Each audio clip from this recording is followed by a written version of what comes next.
Lahir dari keluarga petani, namanya mungkin tak diajarkan di sekolah, tapi karyanya menghubungkan dunia. Bukan anak konglomerat, bukan pula jebolan Harvard, tapi dari ladang sawah yang melangkah ke dunia teknologi global. Inilah ilmuwan Indonesia, penemu dasar teknologi 4G.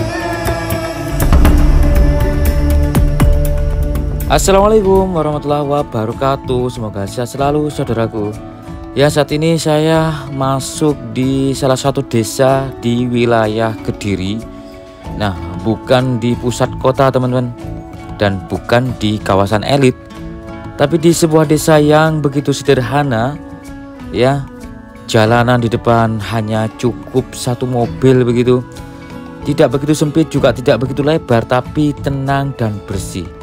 Bisa dilihat di kanan kiri ada banyak rumah-rumah warga yang tampak rapi, dikelilingi dengan bertata taman-taman dengan indahnya bunga-bunganya, dan tentunya tidak ada kemewahan, tidak ada kemegahan. Tapi justru di tempat seperti inilah seorang anak petani tumbuh dengan semangat belajar yang tidak biasa, saudaraku. Dan disinilah terlahir gagasan besar yang kini menghubungkan miliaran orang di seluruh dunia lewat teknologi 4G.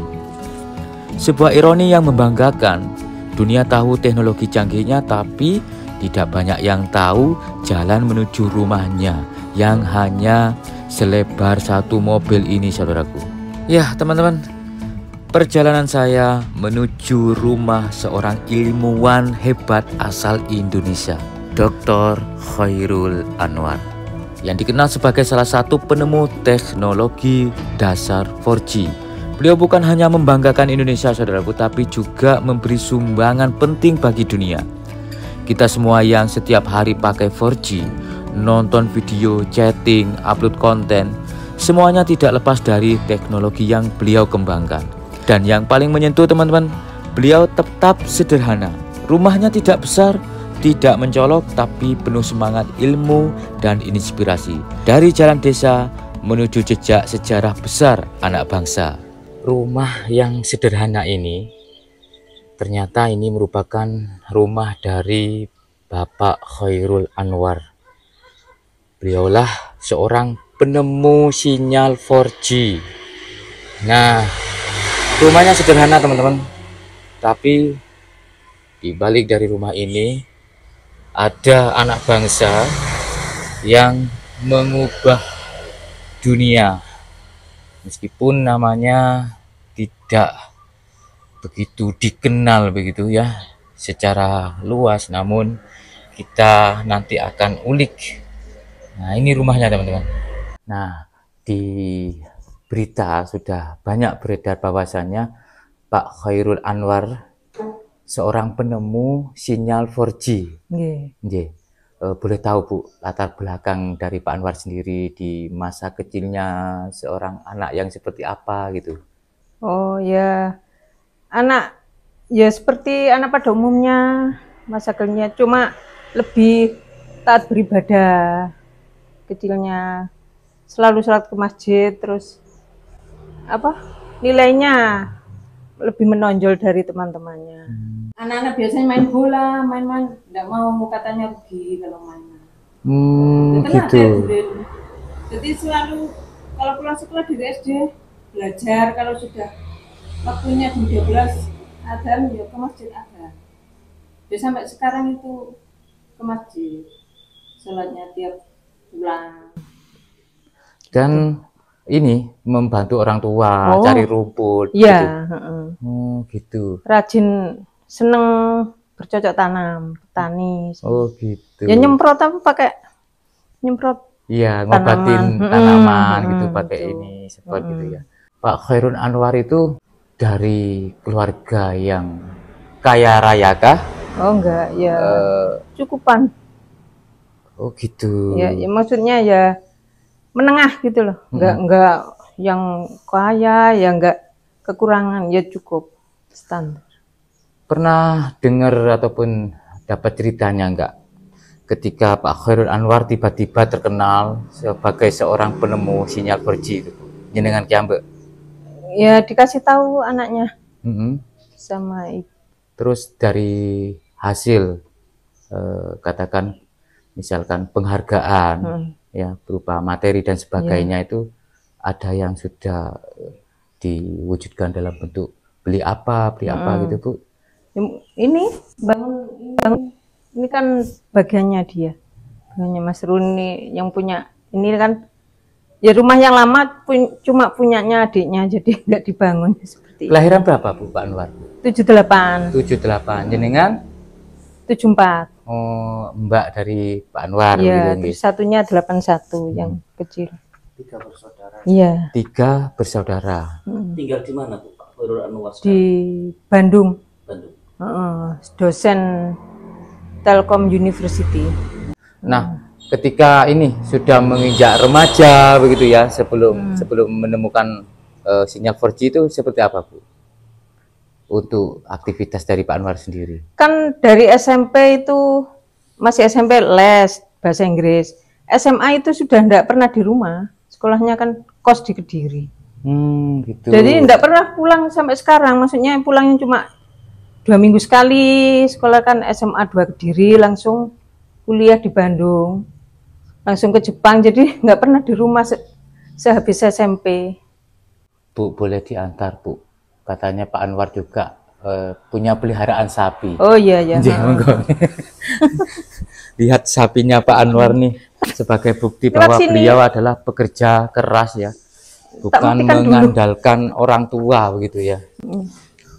Ini kamarnya dulu. Ini kamar dari Pak Anwar. Mana Bu? Kosong. Jadi ini adalah kamar dari seorang ilmuwan teman-teman ya, yang tidak semua orang tahu bahwa sinyal 4G yang kita gunakan sehari-hari itu dari beliaunya gitu ya. Ini di Kediri saudaraku. 2016 sudah pulang dari Jepang, sekarang domisili di Bandung. Begitu. Ini adalah di waktu Pak Anwar belajar pakai lampu ini. Ini teman-teman beberapa deskripsi dari Pak Anwar. Fotonya beliau. Oke. Bu boleh. Oh bapak ibunya, neneknya. Ibu Tasih Gesang. Ibu meninggal 2016 itu tahun 90 meninggalnya. Terus bapak ibu sampun tilar. Sampun. Pak Khairul masih SMP itu bapak meninggal tahun 90. Kelas 1 SMP. Piagam penghargaan. Oh, kalau piagam banyak itu di lemari. Mana Bu? Bisa, boleh lihat Bu? Boleh. Aku cek ngiler. Umur-umur kayak itu penghargaannya itu lomba makan kerupuk.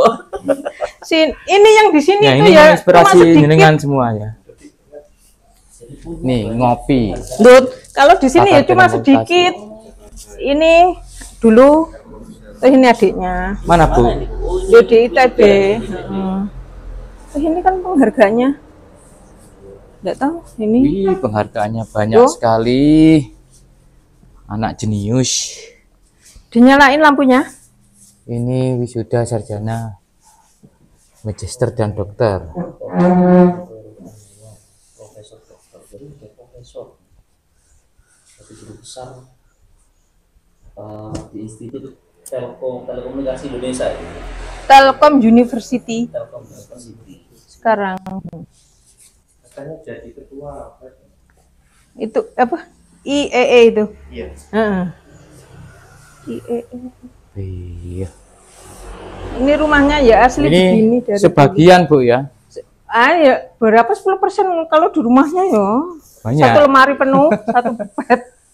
Banyak nggak muat sampai. Ini memang rumah tinggalan dari orang tua. Orang tua. Ya, dari dulu enggak? Dari dulu tidak pernah berubah seperti ini masih asli. Asli ya. Kisaran dibangun tahun berapa ini rumah Bu? Kalau bangunan aslinya dari zaman Bapak Ibu. Oh, saya tahun 75. Saya kan lahir 74. Berarti bangunnya ini dibangun 1 tahun 75. Dibangun tahun 75. Belum ada Pak Khairulnya. Masih belum ini lahir. Ya. Apa namanya model-model lama gitu ya. Kalau zaman dulu rumah seperti ini sudah termasuk mewah. Masuk. Oh iya, ya. Iya. Ya orang menengah gitu aja. Menengah. Enggak tapi enggak ke atas. Ya menengah kalau orang. Bu, kan kuliah itu membutuhkan banyak biaya. Iya. Apalagi dengan Bapak jurusan meninggal. yang seperti itu. Bapak, Ibu dari Nyengan ataupun Pak Anwar sudah meninggal pada waktu itu di masa masih SMP. Bu, Masih ya? SMP kelas 1. Gimana Pak Anwar mengalami ataupun katakan berjuang kuliah? Ya cari beasiswa sebagian. Tapi 4 tahun itu cari beasiswa terus. Kuliahnya kan enggak sampai 4 tahun, 3 tahun 7 bulan apa berapa? Apa 9 bulan. Sudah Lulus. Karena saking pintere. Tapi Begitu, biayanya enggak 100% dari rumah. Mungkin awal-awal aja. Terus cari beasiswa di Kompas. Banyak kok gonta-ganti. Yang lebih tinggi, yang agak rendah dilepas. Kan satu beasiswa aja nggak boleh bulan, satunya harus dilepas. Jadi yang agak tinggi sampai menempuh ke pendidikan di Jepang. Di Jepang juga beasiswa dari dapat dari beasiswa. Dari mana? Panasonic. Oh, dapat beasiswa dari Panasonic. Ya, Gobel Panasonic itu. Sampai menempuh pendidikan di Jepang sampai lulus. Terus S2-nya cari di Jepang. Oke. Artinya bukan dari rumah. Bukan uang yang mendapatkan ilmu, tapi karena dari ilmunya yang mendapatkan uang, gitu ya. Betul ya. Oke, kita ke sapi, aku penasaran. Ya gini teman-teman. Jadi kita coba tanya-tanya meskipun tidak langsung kepada Pak Khairul ya. Tapi paling tidak jenengan bisa kalian semuanya pemirsa di rumah itu bisa membayangkan bagaimana perjuangan beliau ya. Ini dapurnya ya latar belakang beliau. Masih tetap dari dulu, enggak dapur. Berubah sama sekali tidak berubah. Masya Allah. Oke. Sana dapur pawon. Untuk ini Bu, selera makannya dari Pak Anwar sendiri? Sangat sederhana. Maksudnya apa yang ada dimakan terus bersyukur. Gak pilih-pilih gitu. Enggak. Harus lauk ini enggak. Enggak. Oh gitu. Ya. Seneng makanan kampung malah kalau pulang. Rindu. Sering pulang Bu tapi. Tahun baru sama Lebaran Idul Fitri. Pasti pulang ya. Jadi ini pekarangan ini milik orang tua sama semua. Yang ini rumahnya jenengan. Ini rumah saya, cuma Jempet sama rumah Pak Khairul. Dulu orang tua ada ya, saya di sini terus orang tua meninggal saya ke sini soalnya kosong. Oh gitu, terus malah gak ada yang rawat Bu ya. Kan 3 bersaudara, yang adik Pak Khairul sendiri ada di Jombang. Jadi di tempat ini cuma jenengan begitu nggih. Sama suami. Oke. Yugo ataupun anak Pak Khairul sendiri? 5. Oke. Satunya di Jepang, kuliah di Jepang. Oh gitu. Ya. Malah yang cewek, yang Pak cowok kuliah di Bandung. Ini teman-teman, kita lihat sapi ini dari apa, tadi. Tempat makan sapi, ini sapinya. Enggak, aku cuma ingin membuktikan kepada pemirsa di rumah bahwasanya Pak Khairul Anwar itu memang benar-benar dari anak petani gitu loh. Ya, sebagai buktinya sampai sekarang pun sapinya masih ada gitu loh. Jadi sapinya ini dari beberapa generasi ya Bu. Mungkin itu sudah 10 generasi. Yang tak maksud itu kan gitu. Dijual yang tua terganti yang. Jadi memang Pak Khairul Anwar ini dari anak petani, memang dari keluarga yang sederhana. Ini sapinya. Ini apa?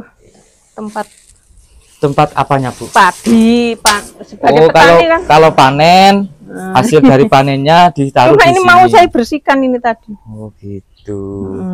Oh ini dari dulu seperti ini Bu? Ya, dari dulu. Lumbung padi. Orang dulu kan lumbung. Saya aja penerus petani dari orang tua lah. Pak Khairul sana, adik saya di Jombang. Oh, jadi jenengan yang generasi penerus petani ya Bu. Kayu lama ya, jati lama. Itu aja pakunya masih paku apa? Bukan paku. Tapi bawahnya kotor, belum dibersihkan. Sekarang masih panen belum. Ini mesin-mesinnya. Ini dapurnya dari dulu. Semenjak. Jadi kalau ini makan begitu ya di sini. Oke. Ini dapurnya yang apa? Pakai api itu. Oh, pawon. Tungku. Cuma sekarang kan saya pakai LPG. Ya itu dulu, dari dulu nggak ada yang berubah. Jadi memang Pak Khairul itu dari keluarga yang benar-benar sederhana. Iya, bukan dari keluarga yang apa-apa serba ada dari orang tua gitu, bukan Bu ya? Ya cukupan, Ya, cukup cukup lah. aja. Gitu. Tapi kalau yang mewah-mewah ya enggak punya dulu. Iya. Ya, soalnya bapak saya masih SMP sudah meninggal. Itu bapak duluan meninggal. Iya. Setelah itu disusul ibu. Oh, ibu kan semua sudah nikah semua. Gitu. Kalau bapak kan masih kecil-kecil. Sang adik saya kelas 2 SD itu yang di Jombang itu yang kuliahnya ditinggal di Bali. bapak malah masih Pak Khairul jenengan masih di SMP SD gitu ya. Luar biasa teman-teman. Bu, sebagai saudara, jenengan sebagai saudara tertua, mempunyai saudara Pak Khairul yang dikenal di dunia, Bu, bukan di Indonesia saja. Ya. Gimana pesan dan pesanin jenengan? Ya seneng dan bersyukur tentunya. Terus sama keluarga juga baik, dia selalu ya nelpon, menghubungi, memberi nasihat untuk sehat, untuk beribadah, terutama beribadah gitu. Soalnya dia kan agamanya kan lebih dari kita, maksudnya di atas kita. Agamanya, ibadahnya, jadi sering memberi harus sholat makmum ke masjid yang bagus itu, jamaah gitu ya. Jangan sampai melupakan sholat, tentunya gitu. Bu, pesannya untuk pemirsa di rumah ini yang menonton ini, dari semua cerita yang jenengan ceritakan tadi, latar belakang sampai kesuksesan yang didapat dari Pak Khairul, apalagi dari pendidikan, ya apa ini Bu pesannya Bu sebagai generasi muda seperti kita ke selanjutnya?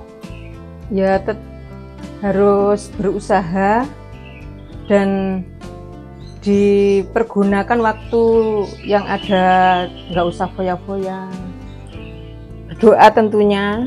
Jadi kita mau jadi apa itu nggak harus yang tinggi, pokoknya yang halal, yang positif gitu. Dan pastinya insya Allah tujuannya akan dicapai nanti, begitu Bu ya. Jangan menyia-nyiakan waktu. Begitu Bu ya. Pak Khairul juga gitu, nggak boleh waktunya sia-sia, yang mubadir, mainannya itu dijami anaknya juga, anak-anaknya. Ada jamnya, waktunya membaca Quran, waktunya belajar, terus main HP itu dijami nanti jam berapa harus stop HP-nya. Semoga bermanfaat. Saya selalu kagum jenengan dan saudara jenengan. Matur nuwun. Sehat. Amin, sukses, amin. Allahumma amin. Amin Allahumma. Matur nuwun Ibu.